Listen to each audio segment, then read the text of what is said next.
எந்த ஒரு ஏடிஎம்மையும் பயன்படுத்துங்கள், தங்க நாணயங்களை வெல்லுங்கள். கடந்த காலங்களிலே முறையற்ற விமர்சனங்களை முன்வைக்கும் ஒரு அமைப்பாகவே நான் நினைக்கின்றேன் தமிழ் மக்களை பிரதிநிதித்துவம் செய்கின்ற இந்த அதி உயரிய சபையிலே இருக்கும் சில பாராளுமன்ற உறுப்பினர்கள் அல்லது மக்கள் பிரதிநிதிகள். இவர்கள் மக்களின் பிரச்சனைகளை அடையாளம் கண்டு மக்களின் பிரச்சனையோடு ஒன்று கலந்த பொருளாதாரத்தை மேம்படுத்துவதற்கு அரசாங்கத்திற்கு ஆலோசனை வைப்பதற்கு பதிலாக தங்களை பெரிய கல்விமான்களாகவும் தங்களை மேட்டுக்குடியினராகவும் கருதி தங்களுக்கு தான் சகலவற்றையும் முடியும் என்று நினைத்து இந்த அதி உயரிய சபையிலே தூசண வார்த்தைகளை கூட பிரயோகிக்கின்றார்கள். கௌரவத்திற்குரிய தவிசாளர் அவர்களே, அவ்விதமான கீழ்த்தரமான வார்த்தைகளை பிரயோகிக்கும் இந்த அதாவது மக்களின் பிரதிநிதிகள் என்று கூறிக்கொள்ளுகின்ற அவர்கள் இந்த சபைக்கு வெளியேயும் சென்று அதாவது இந்த கௌரவத்திற்குரிய சபையில் இருக்கும் மக்களின் பிரதிநிதிகளை அவதூறான வகையிலே சமூக வலைத்தளங்களுக்கு தங்களுடைய வலைத்தளங்களினூடாக தங்களுடைய கருத்துக்களை முன்வைக்கின்றார். ஆனால் அவர்களுக்கு தேசிய மக்கள் சக்தியாகிய நாங்கள் ஒரு வேண்டுகோளை விடுக்கின்றோம். அவ்வாறான தெருவோர கதைகளை விடுத்து இந்த சபையிலே விசேஷமாக வடக்கு மக்களுக்கு அவசியமாக இருக்கும் அந்த தேவைகளை அரசாங்கத்திற்கு முன்வைப்பீர்களே ஆனால் பொருளாதார கட்டமைப்பில் முன்னேற்றுவதற்கு அந்த மக்களுக்கு பேருதவியாக இருக்கும் அவருடைய ஆலோசனைகள்.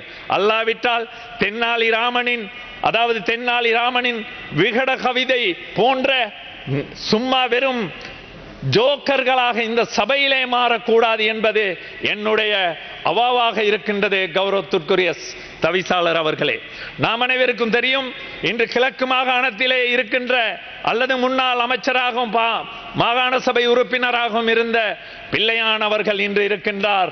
அதாவது சிறை கூடத்திலே கைது செய்யப்பட்டிருக்கின்றார். எதற்காக? இந்த நாட்டில் உள்ள அநேகமான தமிழ் புத்திஜீவிகள் காணாமல் போயிருக்கின்றார்கள். உதாரணமாக தம்பையா போன்றோர்கள் இன்னும் இருக்கின்றார்கள்.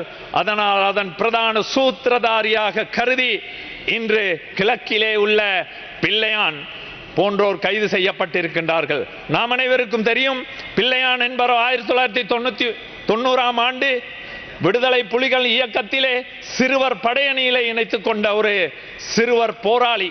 அந்த போராளிக்கு சமூகம் சார்ந்த எந்த விதமான ஒரு தெளிவும் இல்லை, சமூகம் சார்ந்த எந்த ஒரு விதமான கண்ணோட்டம் இல்லாத பொழுது அவர் அந்த பயங்கரவாத அமைப்பிலே அன்றிருந்து செயல்பட்டு பின்னர் ரணில் ராஜபக்ச அணியினரோடு இணைந்து பல கடத்தல் குற்றச்சாட்டுகளிலும் பலர் காணாமல் போவதற்கு பிரதான சூத்திரதாரிகளாகவும் செயல்பட்டார்கள். ஆனால் அவர்களை போன்ற பிள்ளையான்களை போன்றவர்கள் என்ன செய்திருக்க வேண்டும்? இந்த அதி உயரிய சபையிலே பாராளுமன்ற உறுப்பினர்களாக இருந்தார்கள், மாகாண சபைகளில் இருந்தார்கள். கிழக்கு மாகாணம் யுத்தத்தின் பின்னர் பாரிய பொருளாதார பின்னடைவை சந்தித்திருக்கின்றது. ஆனால் அந்த கிழக்கு மாகாணத்தை கட்டியெழுப்புவதற்கு அவர்கள் இந்த உயரிய சபைக்கு முன்வைத்திருக்கும் அதாவது கருத்துங்கள், வேலை திட்டங்கள் என்ன